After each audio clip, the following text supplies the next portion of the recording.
Welcome all. Welcome to our new frontiers of psychedelic medicine. I'm Simone Celia Klein, MD, the moderator. In the last couple of years, the field has emerged from the fringes and started to gain interest in the mainstream. Multiple psychedelic companies have undergone IPOs in the last year, including a company that was backed by Peter Thiel of PayPal. Due to all of this interest, we have made a panel composed of experts in the field of psychedelic medicine to answer questions about the state of this burgeoning field. I'd like to introduce our panelists.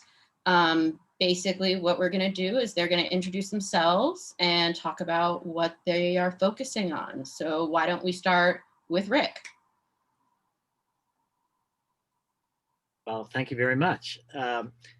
So I'm founder, executive director of MAPS, Multidisciplinary Association for Psychedelic Studies. Started it in 1986, and we have two different tracks. Our main thing is MDMA-assisted psychotherapy for PTSD. We started that work in 1999 and 2000. We did phase 1 safety studies starting in 92 through the 90s. Then in 99, 2000, we started MDMA for PTSD. End of 2016, we had the end of phase 2 meeting with FDA. And then for most of 2017, we negotiated with FDA on the what's called a special protocol assessment process to come to agreement on the phase 3 designs and all the other information they wanted for phase 3. And then we started phase 3, and we have completed the first phase 3 study, and it was very significant with a great safety record. We're working now to publish it in a peer-reviewed journal, so I won't be able to share all the exact details, but to say that it tracks our phase 2 data, which was great, and actually is a little bit better even. And so we anticipate MDMA-assisted psychotherapy for PTSD being approved by FDA end of 2022 or first part of 2023. Depends on COVID, how quickly we can enroll subjects. And we're also now moving to globalize. So our big fundraising is moving to raise money for Europe, EMA approval, and to take it around the world. We've raised over $100 million in donations so far. Over our 35-year history, which is pretty amazing. But from a fundraising perspective, we always need more. So the other track, I'll say, is drug policy reform. And we do psychedelic harm reduction. We're actually just signed a contract with the city of Denver because mushrooms are the lowest enforcement priority in Denver. And so we're going to be educating their first responders on how to deal with somebody if they have difficult mushroom or other psychedelic trips, short of tasering them or arresting them or tranquilizing them, how to handle that in a more humane manner. And we'll start with 40 or so their first responders. If that works, they'll give us a contract for several thousand of them. So it's we have an advocacy team. We do a lot of public education. And we have an interest also in cannabis for PTSD that we've studied. We've done early studies with Ibogaine, observational studies at Ibogaine for opiate addiction with clinics in Mexico and New Zealand. But MDMA for PTSD is our main thing. And then we're also looking at other indications of MDMA and then starting to try to design some protocols for group therapy. So that's what we're up to. Matt, do you want to go next? Sure. So first of all, it's a great honor to be here in this event and especially on this panel with these other researchers and entrepreneurs. I think the people here are doing some of the most interesting work in psychedelic medicine right now. I've been involved in psychedelic research for about 3 decades. I was, as an undergraduate, in the lab that was the first lab to really study the brain effects of MDMA. And then after finishing my undergraduate work, I moved to San Francisco and was able to get a job in the first lab to get federal money to give people MDMA in a lab setting and try to understand its effects.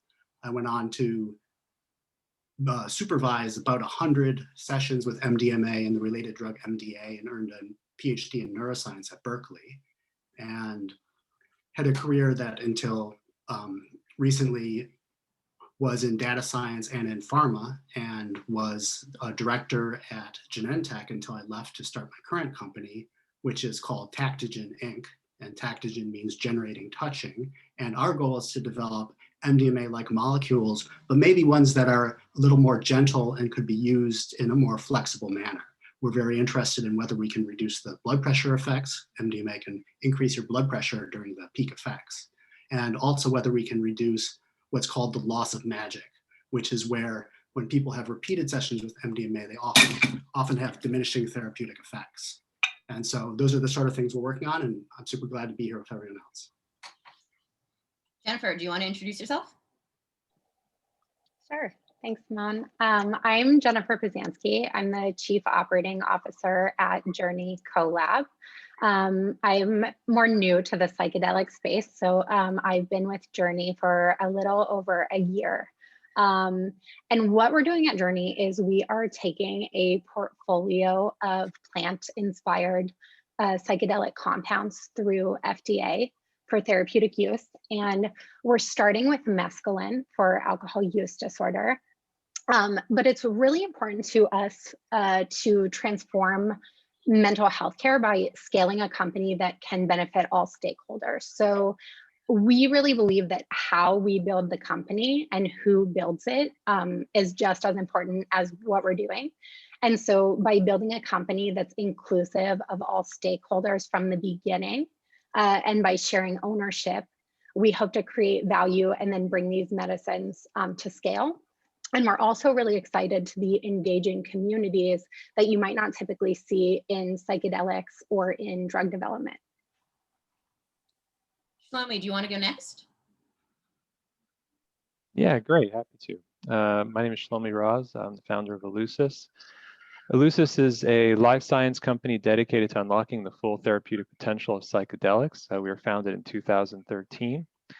And we are focused in two areas. The first is developing best-in-class solutions within psychiatry for the development of psychedelics. And then secondly, the development of psychedelics beyond psychiatry. So I think crucially, I think we're the only life science company in the world that is looking at the field and saying, look, there are psychedelics that are very effective within psychiatry. How do we solve the last mile challenge? All right, it's not a question of efficacy. It's a question of accessibility. It's a question of how do you drive adoption? And so we are developing solutions along those lines. And then secondly, how do you look at psychedelics as serotonin receptor 2A receptor agonists, i.e. the drugs may have efficacy without their profound perceptual effects. And what we're discovering is that while some psychedelics are profoundly altering perception, other psychedelic drugs don't alter perception, but do have a profound effect on immunomodulation, and specifically inflammation. And so our company is developing both psychiatric as well as solutions beyond psychiatry. And last but not least, Frederick. Hi, I'm an associate professor of psychiatry and behavioral sciences at Johns Hopkins and a faculty member in the Center for Psychedelic and Consciousness Research. I'm trained as a cognitive neuroscientist. I was then trained in a postdoctoral fellowship in the psychopharmacology of psychedelics with Roland Griffiths. And I've gone on to lead a number of ongoing and recently completed studies, mainly looking at the basic kind of pharmacological, psychopharmacological, and neuropharmacological effects of psychedelic drugs. One of my persisting interests is really in the persisting effects of psychedelics on the brain and cognition. While there's a ton of information about and a ton of attention paid to the acute effects of psychedelics on the brain, which are, you know, fascinating and incredibly important questions to ask, I'm more interested in what the long-term consequences and really the long-term biological bases of therapeutic effects of psychedelic drugs may be. I'm going to soon start a large clinical trial in patients with major depressive disorder and co-occurring alcohol use disorder. And we're also wrapping a number of brain imaging and cognitive assessments around the number of different studies that are either recently started or soon to be started at the Center for Psychedelic and Consciousness Research. Well, thank you all of you for being here. I know we've covered a little bit of this first question, but we aren't the entire state of psychedelics. So I'd like, see if we can talk a little bit about it. What is the current state of psychedelic medicine and why is interest in this field ballooning now? If anyone wants to answer, feel free to chime in. Well, I'll start with why people are interested now. We finally, after decades and decades of suppression of psychedelic research, have been able to start really doing the pilot studies, and now for us phase 3 studies, to really get evidence to suggest uh, that there are certain conditions in which the benefits clearly outweigh the risks. In the background, we've seen the legalization of marijuana in many states, and people are becoming less enamored of the drug war. I mean, President Biden just today said that they're going to stop funding people going to private prisons. So the kind of social cultural climate has really become more receptive to this kind of work. The science is there.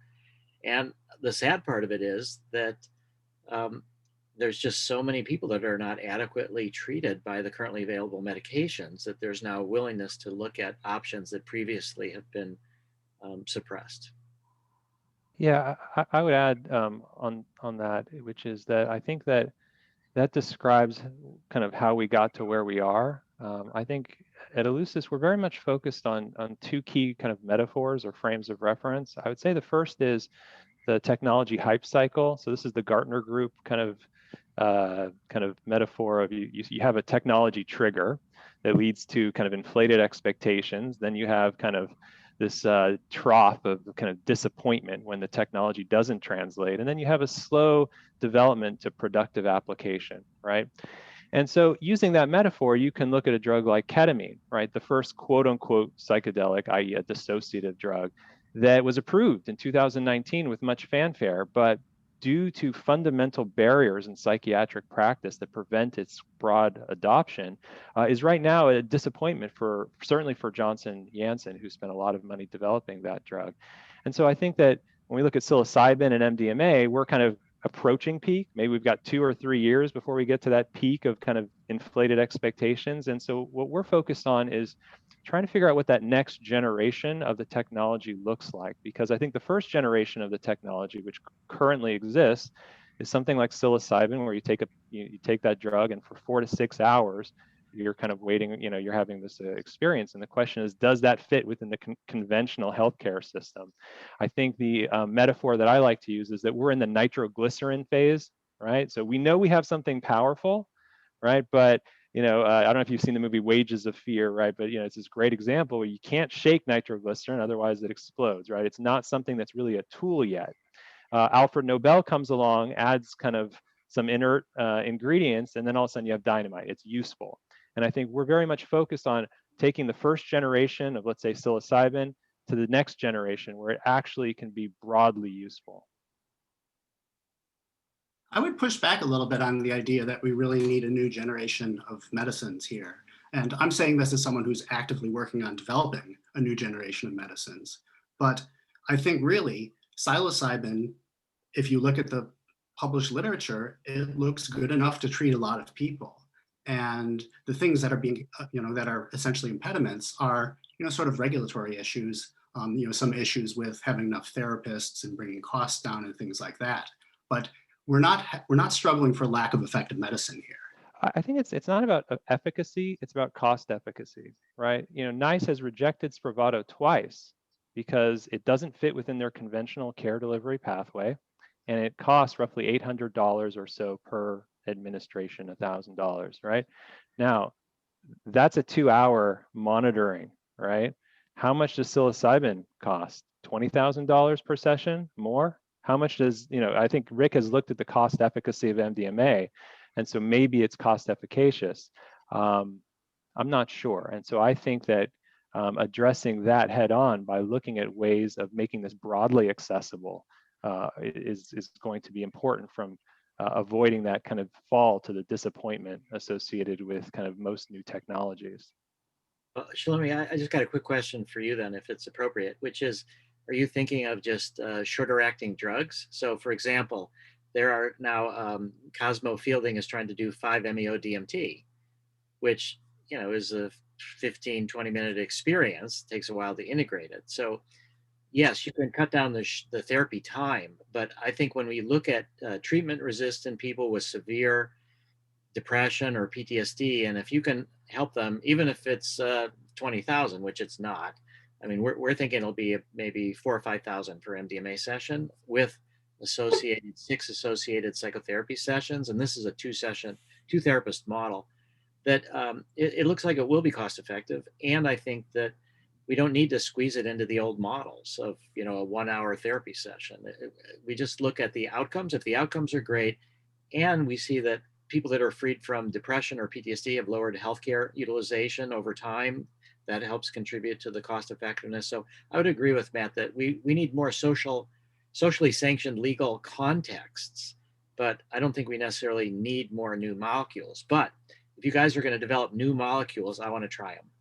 Well, yeah, I'd I'm like not to. referring to new molecules, actually. I think that it's fundamentally understanding how psychiatry is practiced, and rather than forcing psychiatry to change, accommodating the existing system by developing the therapies in a way that fit within that system.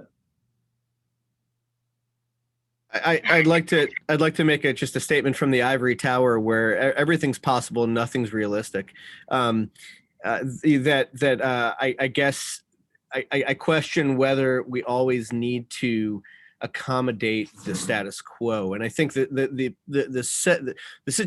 the fact that we're having this discussion to begin with suggests that you don't always have to accommodate the status quo. And I think that the work that Rick and MAPS have been able to do with MDMA has shown that with the right type of pressure and the right type of funding and the right type of initiatives, you may be able to shift the paradigm. And I think that the entire discussion that we're having is a kind of hallmark of the fact that you could possibly shift the paradigm. And I can't possibly claim to know all the intricacies of getting approval by health insurance or really building out the infrastructure to have all of the therapy clinics that you need to for psilocybin therapy, for instance. But I guess I just want to leave open the door to the possibility that if the right types of policies were put in place and the right types of people were kind of moving the chess pieces in the right direction, that something like a psilocybin therapy would be approvable, would be scalable, and yeah, full disclosure, I'm not a physician or a clinician. I don't know all of these intricacies, and Shlomi, you probably know a lot more about this stuff than I do. I guess I'm asking the question, is it really that we have to fit this into the status quo, where the status quo we know isn't working, and in terms of the typical pharmacotherapy approach to depression or substance use disorder, or you name it. I just want to open that question. Yeah, I think it's a good question, and I appreciate the comments, and I purposefully kind of threw that out there to kind of provoke hopefully a kind of a spirited discussion. I think that we just look at esketamine, right? We just look at Spravato, right? This is a drug that should have had a significant effect in terms of treating depression. And you look at how ketamine is being distributed in the United States. You have these off-label ketamine clinics where it's not affordable to the patients who need it most, right? Which is a tragedy. And then you have a drug that's very expensive, not necessarily covered by every insurance company, and only very few psychiatrists actually deliver it because the FDA REMS, the risk evaluation and mitigation strategies required by the regulators, are onerous. And therefore, the psychiatrist has to make a decision. Do I want to completely scrap my current practice and just be a Spravato provider, which makes no sense for nobody? Or do I have to aggregate and become a large practice? Do I have to fundamentally change the practice of psychiatry? And so I think that what we want to do is create the model, which then appears to be obvious, right? You don't change reality. I don't believe you change the system by fighting it. I think that you create the artifact that proves a new way is possible. And then there's adoption of that new way. And so I think that it has to be a win-win for psychiatrists, for payers, but most importantly for patients, which means it has to be low cost and it has to be relatively short duration. Now, Rick, we're developing psilocybin, right? I believe in the old classics for sure. The question is, how do you deliver them? Right? We're developing psilocybin as an infusion therapy because fundamentally the approach to how you utilize a drug may be very, you can harness its potential, right? But use different approaches to make it fit within a conventional care delivery paradigm. And so that's what I'm proposing. So if I can just maybe step back for a second, because I fear we're sometimes going into insider baseball here. It sounds like there's broad agreement among those of us who've spoken that these current batch of psychedelics that are under study in academia and are in clinical trials appear to be effective for a range of disorders or a range of sources of suffering. And the concern is that within our current medical system, it may be hard to deliver these to patients because of a variety of factors. And so we're focused on problem solving this last mile. Does that seem right? That's certainly what I'm focused on, but I think that Rick's been fighting this battle. I only joined in 2013. Rick's been doing this, I think, since I was in high school. So Yeah. before I was in high school. I think it's really about efficacy, and the cost is related to efficacy. And when we're able to really say that severe chronic treatment-resistant PTSD patients, 1 year after the last experimental session, 2/3 no longer have PTSD, that suggests to me that the insurance companies will pay for it. The Veterans Administration will eventually pay for it. And so I don't think it has to be cheap. I think it just has to be effective. The same way that drugs don't have to be, quote, safe. It's a balance between the benefits and the risks. You don't have to have a, quote, perfectly safe drug. So I think that we will be able to focus on efficacy, and then the systems will pay for it. We had a meeting a couple of weeks ago with United Health, Optum. They're interested in figuring out how to cover psychedelics. They had a meeting with Roland was part of it. I was part of it with about 20 people, and it was really the insurance companies grappling with how do they pay for these things. And they weren't saying, cut it down to 2 hours or anything. They were just comparing the outcomes with the costs, and then we have to gather data on the long-term healthcare utilization. Can I ask a question of whether we're chasing a red herring right now? Because ketamine doesn't seem to have any of the durability of any of the other psychedelics that we're discussing, right? And if you're talking about cost and ownership of that cost, you really have to consider that. So if it is true that a concentrated and prescribed MDMA intervention leads to I don't want to use the C word, but like for the sake of argument, cures PTSD, right? Let's say, I having run psilocybin trials in patients with major depressive disorder, not everybody responds to psilocybin. And those who do respond don't necessarily stay remitted from depression, but lots of them seem to, at least with the limited evidence we have so far. So say you have to do a psilocybin session once a year. That's a markedly different model than having to take Spravato once a week. In addition to the fact that Spravato has been developed and marketed by Janssen, and I don't know what Compass's intentions are, but USONA certainly doesn't seem to be taking the same approach to the market that Janssen is, at least from my perspective. And I guess this all comes down to whether or not comparing this to ketamine is a red herring. I mean, they're much different drugs with much different durability. And I guess I'm coming from the perspective of having plenty of people who know much more about this than I do, repeatedly telling me that, if the bottom line of the total cost of treatment of a disorder is less for psilocybin, for instance, then they'll look at the economics of it, and health insurance companies will follow that. I'm fully eager to be educated on all of this, but that's the way that I'm seeing it right now. Yeah, well, I think to that point, you're probably familiar with the LSD research in the 1960s, right? Specifically at Maryland State, right? So in the depression trials with I forget Kurland and yeah, right, and I forget the other gentleman's name, Charles Savage, right? So in that study, they had good effects to 3 months, and then they had mean reversion at 6 months, right? And it's likely that psilocybin will have that or less, right? I mean, it's roughly it. It has a lasting effect, but it's weeks to months, right?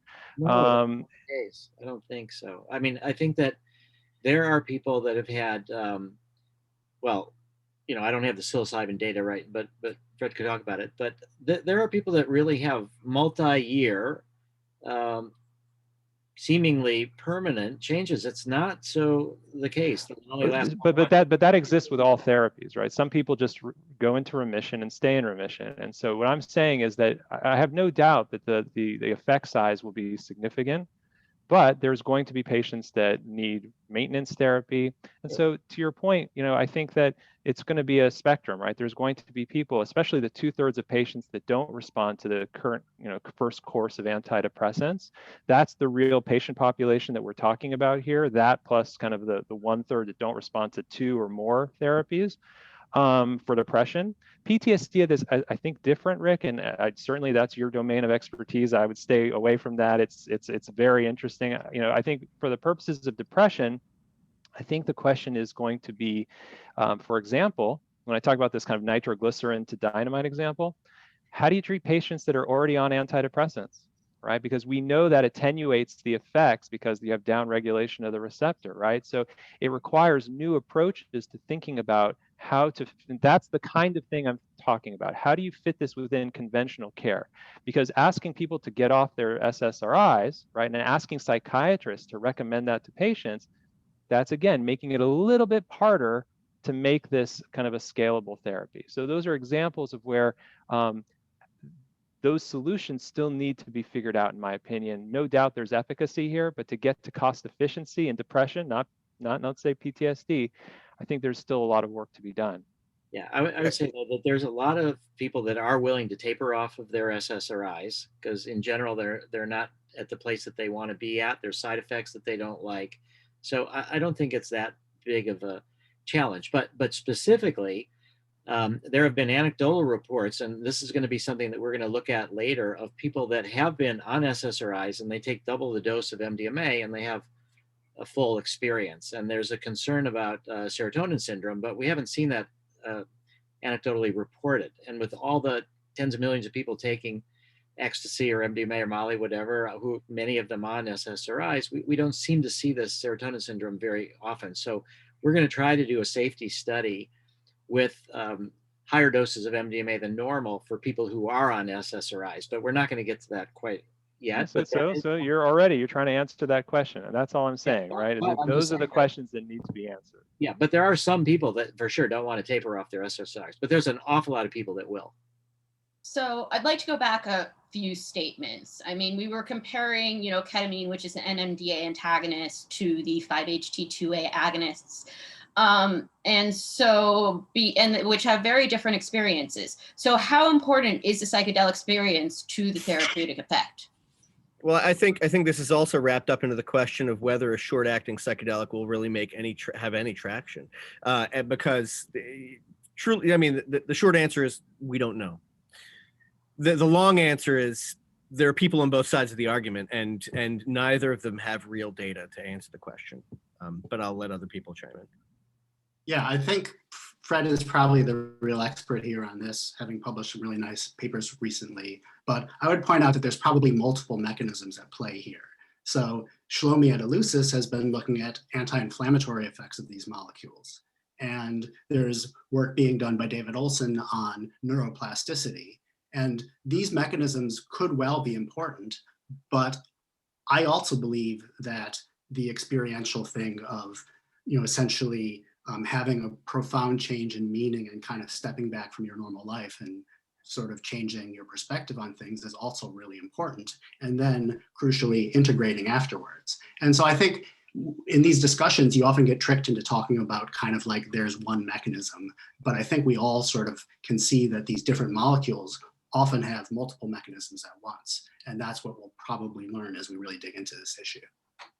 Yeah, just to kind of chime in before I jump ahead of Rick and then Jennifer, just quickly, I really like the work coming out of Gul Dalen's lab at Johns Hopkins, right? I think she's exploring this idea of a critical window for neuroplasticity. I think that's dead on, right? I think that the idea is that when you get a certain amount of receptor occupancy, so it may be that you just need 5-MeO-DMT, right? Or maybe that you only need psilocybin to get a 70% receptor occupancy or whatever that threshold is, all of a sudden the brain becomes a lot more plastic and it stays that way, right? So inflammation goes, and by the way, inflammation is probably the counterweight to that, right? When you have upregulated inflammation, you have downregulated neuroplasticity. So there's a relationship there. I think that in that window, you can then deploy psychotherapy and have a real benefit right? Because then there is the ability to change behavior, to change perspectives, right? And I think that could be very valuable. So if the question is it a drug therapy or is it is it a psychedelic psychotherapy? I mean, I think it's a drug therapy, and I think that's where then the psychotherapy is a huge adjunct to the drug therapy, right? Because if you just deliver the drug in the absence of psychotherapy later, then you're not really harnessing the full therapeutic potential, right? You may get benefit because you're just generally, you have a lower inflammation, you maybe get some kind of, you're able to sleep. Like with ketamine, a lot of our patients describe it as just being able to sleep again, having kind of rest, right? So there's a benefit there, but the maximum benefit is probably with that adjunctive psychotherapy. So I think it would be interesting to go back to the focus on patients. And when we're talking about people on SSRIs and have to, maybe get them off the SSRIs in order to give them one of these newer medicines, it's easy to overlook the fact that most people who are struggling with mental health issues are receiving no treatment at all. And so there's this huge population that's just not being served by a current system. And if we focus on kind of changing the current system in small ways, we're going to continue to miss this population. And I think Journey CoLab has been doing some really thoughtful work on how they can be more inclusive and try and bring in populations into this sort of treatment modality. Jennifer, do you have any thoughts on this? Yeah, thanks for mentioning that, Matt. I mean, we've been thinking a lot about access as we've put our model together and thinking about how do we put these, transformative technologies. Shlomi, I was happy to hear you use, the word technologies, because we think, how do we scale this in a way where it's not, the treatment isn't accessible to just a few, elites. And we've been thinking a lot about how do we build for traditionally underserved communities. And so that's communities of color, it's rural communities, indigenous communities, and how do we make this accessible? And for us, that's been thinking about this stakeholder model and really pioneering it, which we're really proud of, and really including those voices from the beginning of the company. But I think that accessibility is really important. And when you talk about a safe therapeutic container, making sure that people of color do feel safe so that they can get the full benefit of the treatment. I think that's really important. The way we think about it is we'd like to think of the community as a co-founder and ensure that people who are shareholders have ways to become stakeholders, and we're transparent and open to how we're going about doing business. And it's partly, self-interested in that, we want to be a good company, and that we know that, two white guys, who are nerds don't have the full understanding of what the real challenges are for bringing psychedelic medicine into the future. And I know that, this has been an issue with psychedelic research in general. If you look at the demographics in any psychedelic research paper, it skews super, super white, super male in general, unless you really work to be more inclusive. So I think this is a big issue for the whole field, even going back to the earliest academic studies. Yeah, I would say though, with our studies that you're totally right about the vast underrepresentation of minority groups, but we're about almost 2/3 women, 1/3 men. And that's because even though the veterans are the ones that get the attention for PTSD, it's mostly sexual abuse, domestic violence. So the most sufferers of PTSD are women. So we're doing a good job of bringing the women into the treatment, but not African Americans or Native Americans or other minority groups. Well, and speaking of, I'll just say that the long-term solution, we think, is that we need to train therapists who are therapists of color, and then there'll be more willingness of patients of color to go to therapists of color. So speaking of diversity, these medicines have been used by many, many years by Native Americans and other indigenous cultures. And how do you guys plan to basically include them, or not dilute the experiences they have, or make sure that you pay proper tribute to what they've been doing for all these years? Yeah, I mean, I think Western medicine, it has a documented history of exploiting indigenous knowledge and traditions, right? And so Indigenous peoples, as Rick pointed out, like they continue to be excluded from study designs. There's a lack of, Native American therapists in the space. And so at Journey, what we did is we started an informal consultation process that included Indigenous groups right from the inception of the company. And so I came in personally being part of all of those conversations, knowing that there was a lot that I didn't know, and really wanting to learn from the community and understand how they felt about the space. And so what we realized was that Indigenous people are not monoliths. There are a lot of opinions, and it's very complicated how each individual and how each group feels about the space. And so we want to include a wide range and perspective of Indigenous voices and really build that representation into the company as we grow. And so we brought the expertise in-house. We hired our Chief Impact Officer, Sutton King, who is Indigenous herself. She's an Indigenous health advocate and has helped us create this stakeholder model that includes a trust that focuses in part on reciprocity to Indigenous groups, conservation of plant medicine, and access. And then we decided to take it one step further.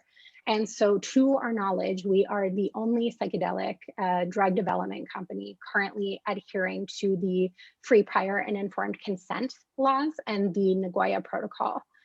So we really value the Indigenous perspective in what we're doing, and we think it's important to include Indigenous communities as stakeholders from the very beginning. I think that's absolutely crucial. The solution isn't for us to decide on other people's behalf, but to have those people at the table making decisions. And my longer answer to this question is in a shakruna.net article called "What Do Psychedelic Medicine Companies Owe to the Community?" And in terms of Tactogen right now, what we've tried to do is spend at least as much time talking to people in the community and working to create structures of the sort that Jennifer's mentioned, as we do talking to potential funders and people within the VC world. And so it's absolutely crucial to have people there who can represent diverse points of view. And in our case, we're developing brand new medicines. And so there's not some tradition of use that we can point to as saying, we're kind of descendant from, this tradition. And so we need to be, honor it or do reciprocity or anything. But what we do know is that the reason we think any of these psychedelics are safe is because there have been people, like Erowid.org or Dance Safe, or all sorts of people that have taught us how to safely use these medicines. And whether or not the medicines were thousands of years old or something someone had invented a year ago. And so for us, our sort of community is the psychedelic user community, especially people involved with MDMA and that sort of type of medicine. And so we'd like to bring our community along with us as we develop our company.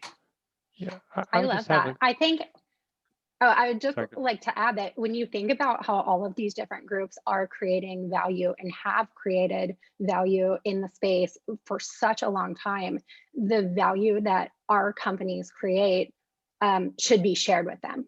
And so I love that you're thinking about these same things, Matt. And that's how we really incorporated Indigenous voices in our structure, where it's like, the value and expertise that's being provided from these advisors will help make our company successful. It will help us attract funding, talent, and as a result, we want them to share in the profits.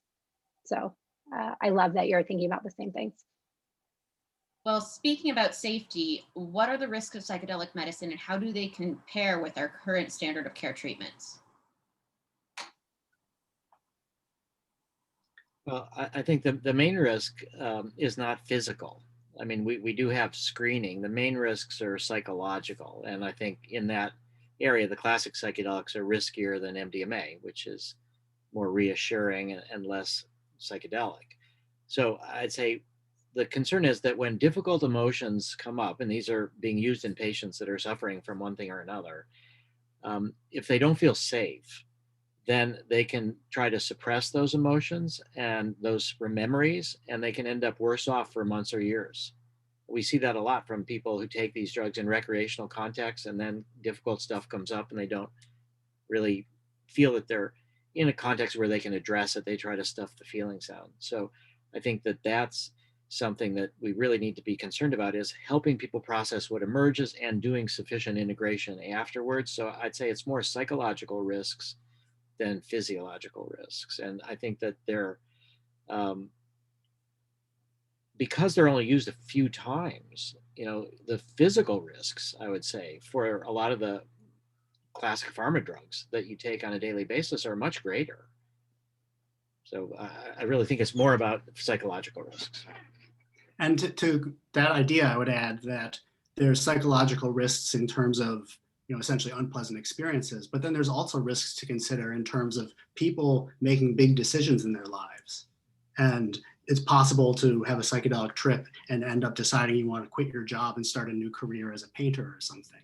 And it really is, I'm not being flippant, it's important to discuss with people who are psychedelic naive that this can be a really big experience and can really affect how you view life, your philosophy. People go from being atheists to being deeply religious.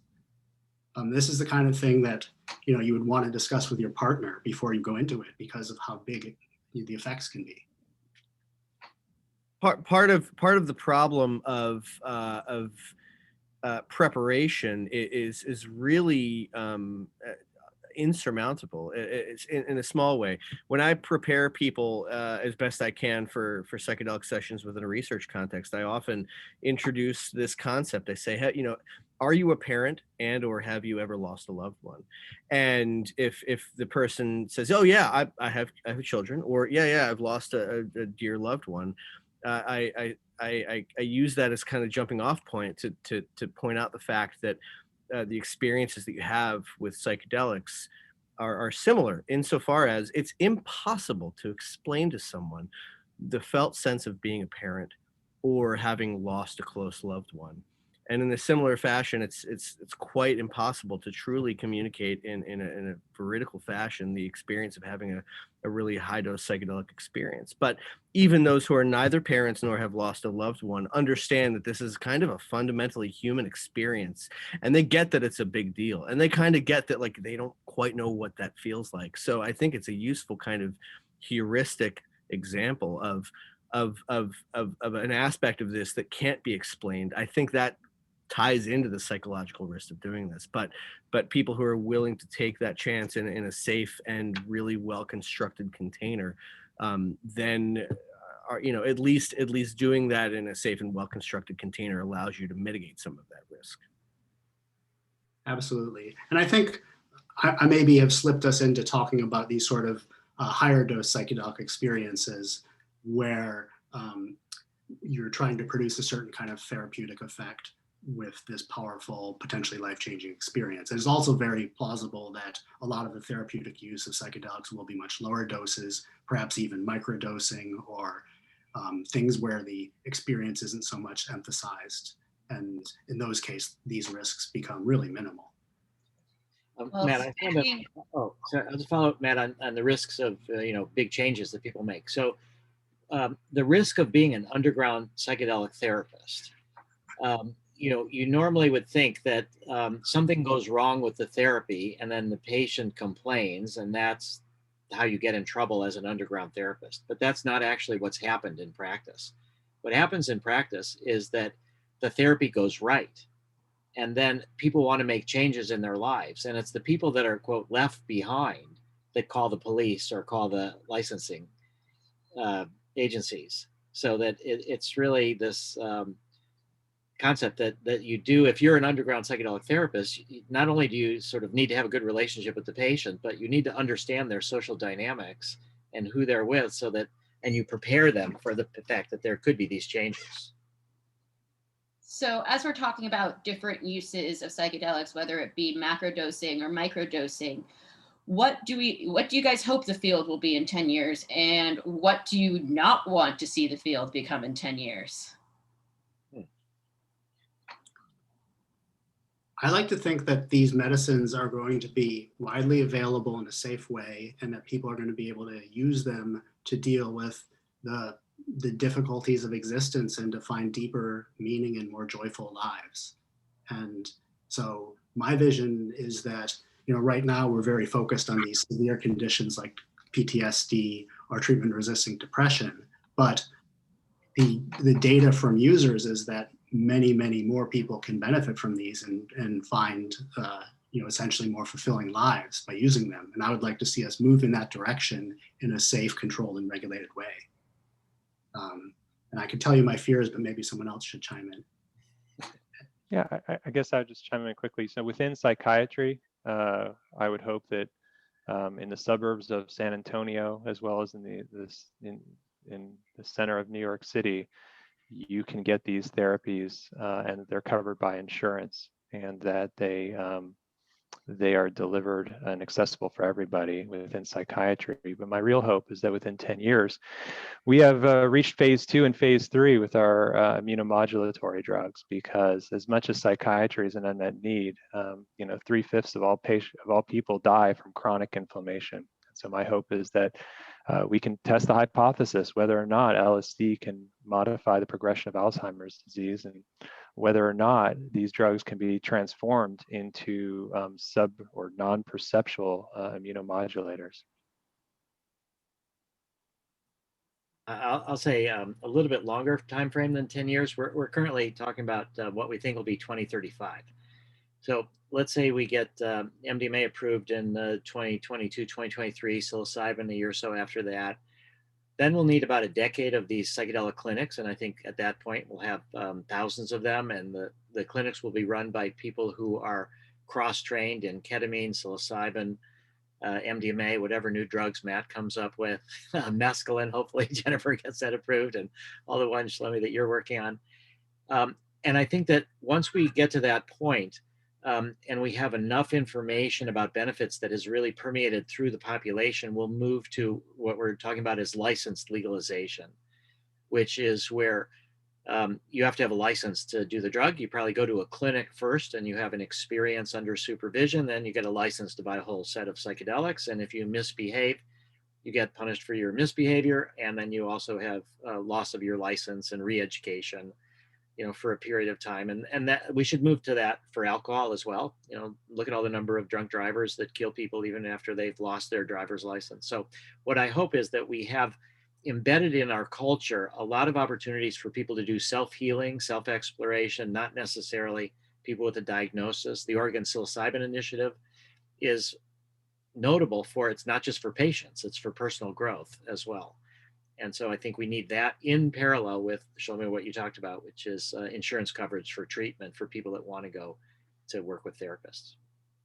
And the other thing I'll just say is that MDMA for fibromyalgia or for irritable bowel syndrome, that's a big area of this kind of mind-body connection that we haven't really explored that you're talking about. And I think it's really important that we move into some of those other areas as well.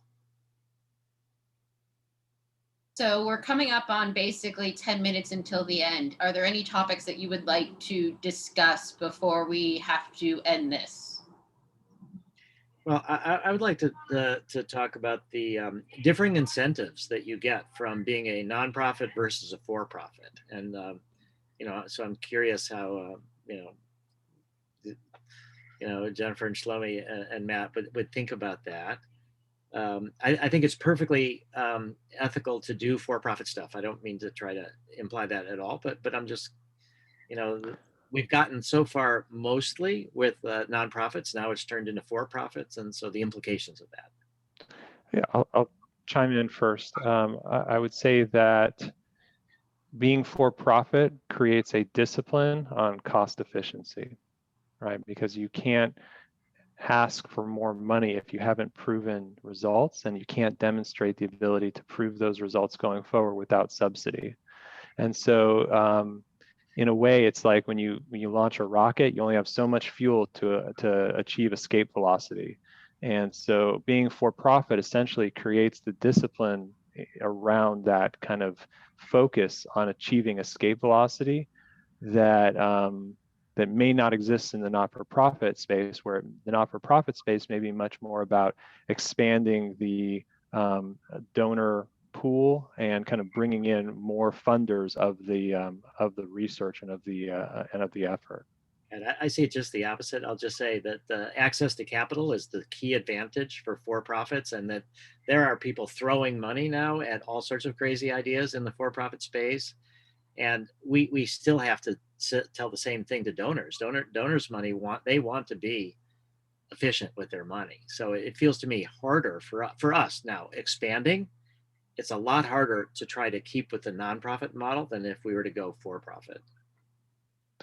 Yeah, I So would what just add we that. found, Go ahead, Jennifer. thanks, Matt. What we found at Journey when we were thinking about starting the company and looking at where we could provide the most value and move the most quickly, we looked at all of the nonprofits in the space and all of the for-profits. So of those 250 conversations, a lot of them included, groups on both sides. And we were really trying to compare and see what worked for us and what felt good. And we felt like this third approach of this stakeholder model is what felt best to us, because we didn't want to be duplicative in the space. And so when you look at the nonprofits, I think they're really unique in the psychedelic space, in that, like, when you look at the capstone that MAPS raised during a pandemic, that's incredible, right? Like, my background is in philanthropic strategy, and it's like, whoa, it's a testament to the work that MAPS is doing. I don't know that another nonprofit could come into the space now and replicate that without trying to compete for, the same pool of donors. And so our thought was, we build this stakeholder model where we are, corporate or corporate entity, but we can share the profits and share the value with Indigenous communities and nonprofit partners potentially. And so what it does is it incentivizes everyone who is working with us to collaborate in order to make our business more profitable, because the more profitable Journey is, the more of that, equity and returns we can share with the community and with our nonprofit partners. So that felt really good to us, and we're really excited about it. But yeah, I think the nonprofits are doing incredible work. Yeah, I think broadly there's a need in this ecosystem for both nonprofits and for-profit companies. And so this isn't an either or, it's an and. And I think they're both viable, important approaches.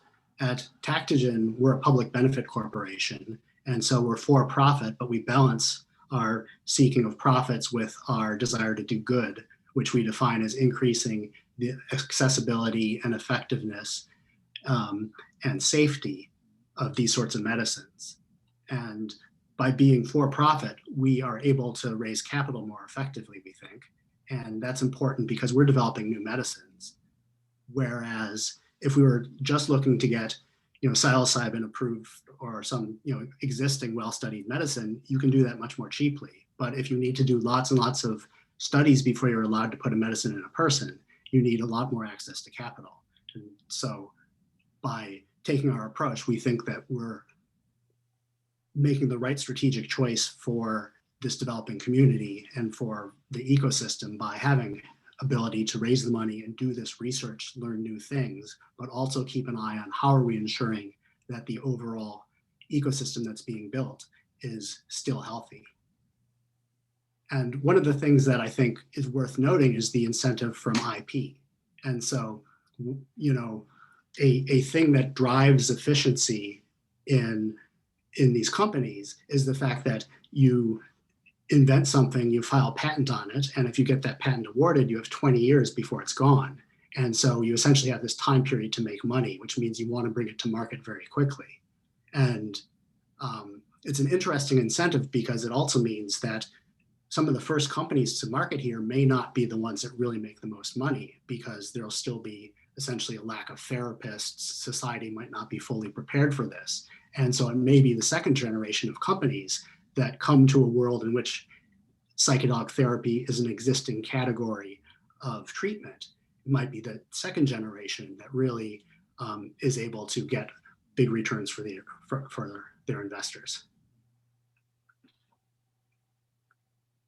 Yeah, I'll just explain too that we're not entirely nonprofit, in the sense that thanks to Shlomi, who talked to me about the Benefit Corp idea, And with this $30 million capstone, Jennifer, that you talked about, part of the way that we were to raise that is to say that we have started our own benefit corp that's 100% owned by the nonprofit. But our goal is to sell MDMA at a profit and then to use the money to further our mission.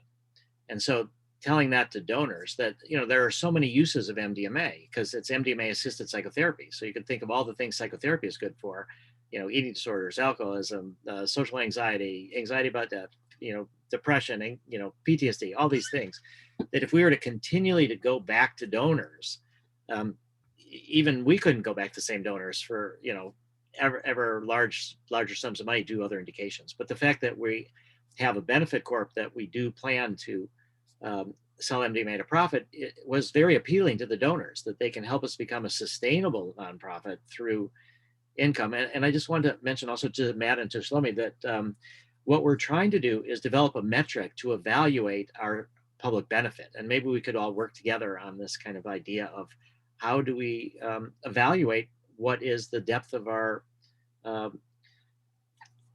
public benefit. Yeah, it's interesting. So we started as a benefit corporation in 2013. And what I found in speaking with investors is that you couldn't have, it's kind of like in the brain, you can't have two processes going on at the same time. You're either an investor or you're a donor. And so it just didn't seem to really gain traction for us. What we found is that it was better just to keep the structure simple because we were already trying to do so much otherwise, right? It's kind of, you don't want to reinvent every aspect of what you're doing. If you're trying to develop LSD or you're trying to develop psilocybin, you've already got a pretty big boulder to push up a hill. Maybe not the reinvention of capitalism just yet, right? In terms of the commercial model, like one thing at a time. And so, we decided to kind of pursue a more conventional model, but it's not because we didn't try. It's not because we don't have the same kind of ethical and moral commitment. It's just that it just didn't seem to work. It just didn't, you could talk to an investor or you could talk to a donor, but once you cross those streams, it just gets confused. But you're still a benefit corp, a Lucis benefit corp? Or no, we're just a regular old UK limited company with US subsidiaries and a multi kind of holding company, operating company, a very simple structure. So this is why I'm staying in academia. Thank you. So one thing that's been brought up is there are these medication, or there are these drugs that have been around for a while, LSD, psilocybin, and those are more generic, or ketamine versus S-ketamine. So how do you feel like the new molecules that are possibly being created are going to compete with the older molecules that we've been discussing? Well, for example, Matt is trying to develop improvements in different ways on MDMA. And it may very well be that whatever he invents, people may prefer that to MDMA. So it depends on what we think our mission is. So for us, our mission is mass mental health. And that's the goal. And if Matt comes up with something better than MDMA, I consider that a success. We've helped, open up the field. We've made it more reasonable for people to think that there aren't going to be major regulatory or political obstacles. Investors flood in, and so to the extent that Matt comes up with something new, or, that's all to the good. And if they compete, they compete, and it's about patient outcomes. Just to briefly address that, I think it's more likely that we're going to come up with something different from MDMA and likely complementary to it. So if we have something that, essentially has less abuse liability, less euphoria, less blood pressure effects, it may be that it could be prescribed in a broader way, and you wouldn't need the clinical supervision that MDMA currently requires. And so it might be the kind of thing that you could give to somebody before their first MDMA session, or between sessions to further integrate and learn and deepen the healing. And so I don't really think that psychedelics are competing in any real close way with each other necessarily. And we certainly like to focus on what Fred called the C word when we're doing academic research or when we're sort of dreaming of what might be. But if you look at psychedelic therapy as it's currently being practiced in Europe, or as it used to be practiced here, it was much more common to have just sort of ongoing therapy where you had these occasional psychedelic sessions interspersed between your regular talk therapy sessions. And I think that probably, not necessarily in the next 10 years, because, in the next 10 years, we're only going to have a few of these medicines on the market. But maybe another 10 years after that, we will get to the point where these are integrated into talk therapy and you use what's most appropriate for the moment. And the goal then is to provide accessible therapeutic benefits to everybody. And so I think these are likely to be complementary to each other. Well, so our company is developing both the classics and also kind of new stuff, right? So I can kind of speak to that in a little bit. I would say that noted psychedelic enthusiast Donald Rumsfeld said that you go to war with the army that you have, not the one that you wish that you had, right? And we're at war, right? Because veterans are killing themselves, right? People with depression are killing themselves. Depression rates are skyrocketing, right? So it's not a question of do we wait around for the second generation, third generation, mescaline, as Jennifer described, right, has a kind of a clear therapeutic utility, right? Psilocybin, right? Profound therapeutic utility. So you have to figure out how to develop these classical psychedelics in a way that can actually be affordable and available to the patients in need. I think then the question is for other indications, are there ways to create new chemical entities, new compounds that address those issues? So for example, with LSD, our perspective is it may be great for inpatient, and it may also be great as a microdose to prevent neurodegeneration. And in inflammation, we're taking the wisdom of the Native Americans, right? So for thousands of years, peyote was not just a psycho-spiritual sacrament, it was also medicine. That's the term medicine man comes from that, right?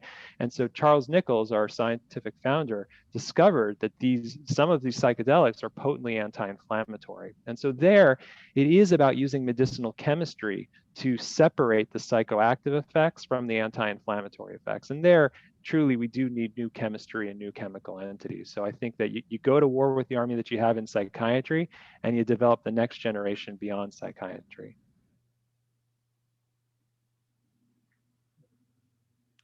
So does anybody have any additional questions? If we don't, I think we should end the recording of this session, but we can stay around for additional questions and, respond to the audience.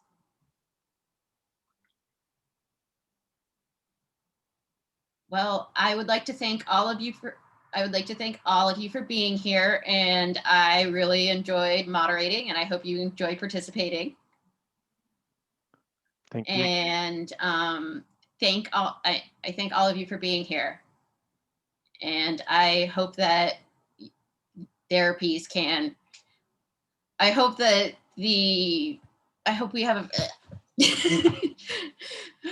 someday that psychedelic therapies are integrated with our medical, are integrated well into our medical usage and be able to be reimbursed by insurance and used as a part of with more conventional therapies.